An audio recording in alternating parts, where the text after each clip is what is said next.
अय्यो नमस्कार मंडळी, वेलकम टू ज्योती तोंडारेस किचन. तर आज आपण बनवते कॉर्न उपमा. तर त्यासाठी मी इथे कॉर्न घेतलेले आहेत, म्हणजेच मका घेतलेला आहे.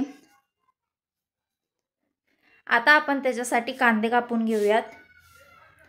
कांद्याचे आपल्याला बारीक तुकडे करायचे आहेत.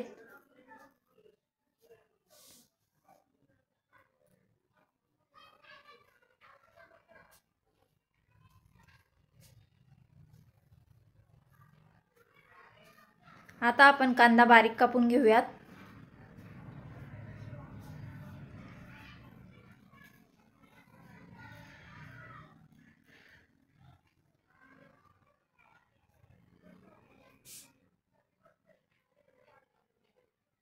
आता एक कांदा आपला कापून झालेला आहे.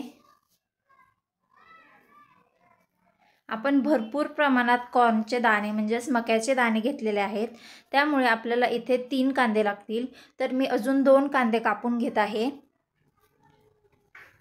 याला कांदा भरपूर प्रमाणात टाकायचा, म्हणजे ते खायला छान लागतं. कारण नॉर्मली उपीटाला पण खूप कांदा असतो, आणि हे तर कॉर्नचं म्हणजेच मक्याचं उपीट आहे, याला तर कांदा लागतोच आणि त्याची चवही खूप छान येते. आता आपण दुसरा कांदा कापून घेऊयात.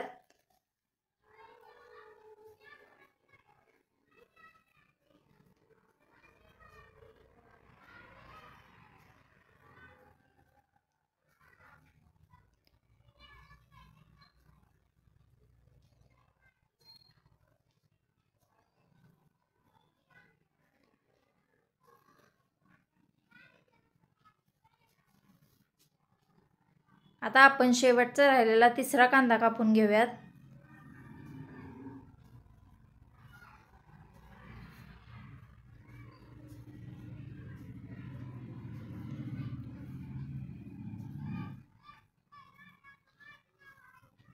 याचे एकदम बारीक बारीक तुकडे करायचे.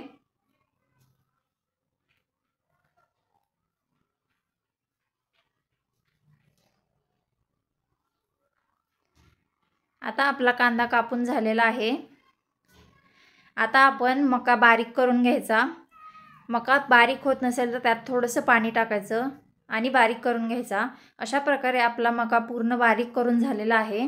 आता आपण त्याचं उपीट करायला घेऊयात. यासाठी मी इथे घेतलेलं आहे तेल. थोडंसं तेल घ्यायचं. आता तेलाला चांगलं तापू द्यायचं.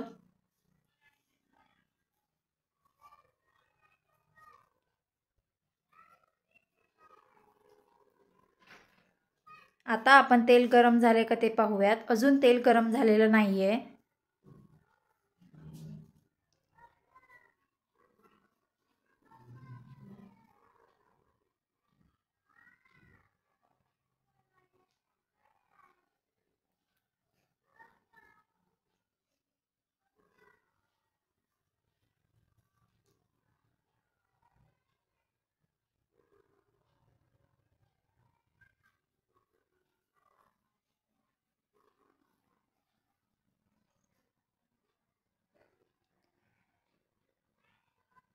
आता आपलं तेल तापलेलं आहे.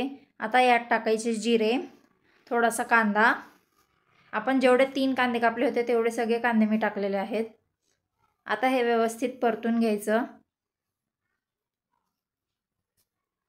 आता कांदा चांगला लाल परतू द्यायचा. तुम्ही जेवढ्या प्रमाणात मका घ्याल, म्हणजे मक्याचे दाणे जेवढ्या प्रमाणात घ्याल तेवढ्या प्रमाणात तुम्ही कांदा टाका. त्यानुसार तुम्ही कांदा टाका.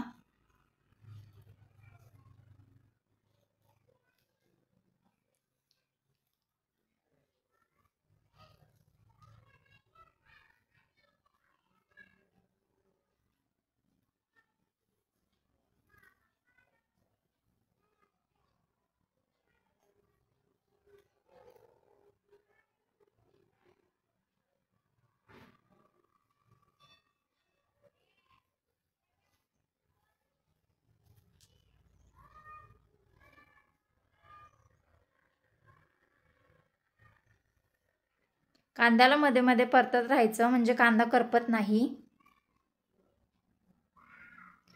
आता आपला कांदा लाल झालेला आहे. आता आपण यामध्ये मक्याच्या दाण्याचं मिश्रण टाकूयात. म्हणजे आपण जे मक्याचे दाणे बारीक केले होते ते टाकूयात. आता हे व्यवस्थित एकत्रित करून घेऊयात. आता यामध्ये टाकायचं थोडंसं तिखट, थोडीशी हळद आणि थोडंसं मीठ. आणि आता हे व्यवस्थित एकत्रित करून घ्यायचं आहे.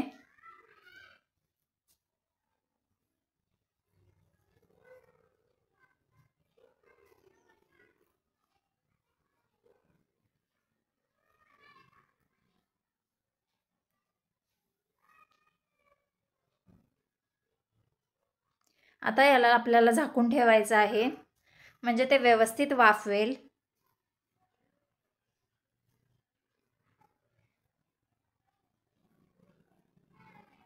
हे मिश्रण आपल्याला व्यवस्थित वाफवून घ्यायचं आहे, तेव्हाच ते स्वादिष्ट लागेल आणि कच्चं पण राहणार नाही.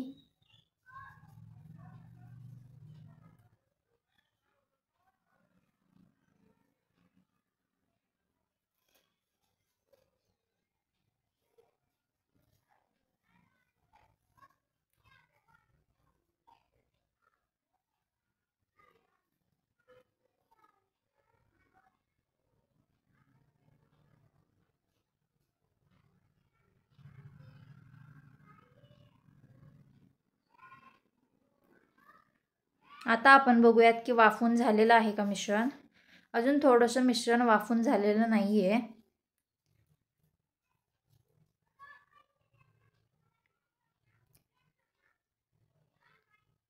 आता यात थोडंसं पाणी टाकायचं, कारण पाण्याचं प्रमाण थोडंसं कमी पडलं होतं. आता हे व्यवस्थित हलवून घ्यायचं. थोडंसं पाणी शिंपडायचं त्याच्यावर. आणि आता परत आपण हे झाकून ठेवलेलं आहे.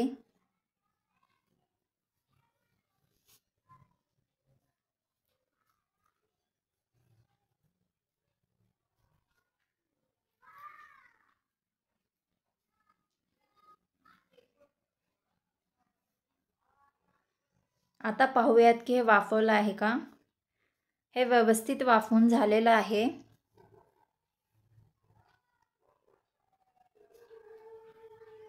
आणि अशा प्रकारे आपला कॉर्न उपमा म्हणजेच मक्याचा उपमा म्हणजेच मक्याचं उपीट तयार झालेलं आहे. आणि last one is tip of the day is, कधी कधी काय होतं आपल्याला असा फ्रेश मका मिळत नाही, किंवा तो थोडासा सुकलेला असतो, किंवा तो थोडासा कडक झालेला असतो. तेव्हा ही रेसिपी तुम्ही नक्की ट्राय करू शकता, कारण ही रेसिपी अशाच कॉर्नपासून म्हणजेच अशाच मक्यापासून बनवतात. आणि शेवटचं असेच घरगुती खात राहा आणि स्वस्त राहा.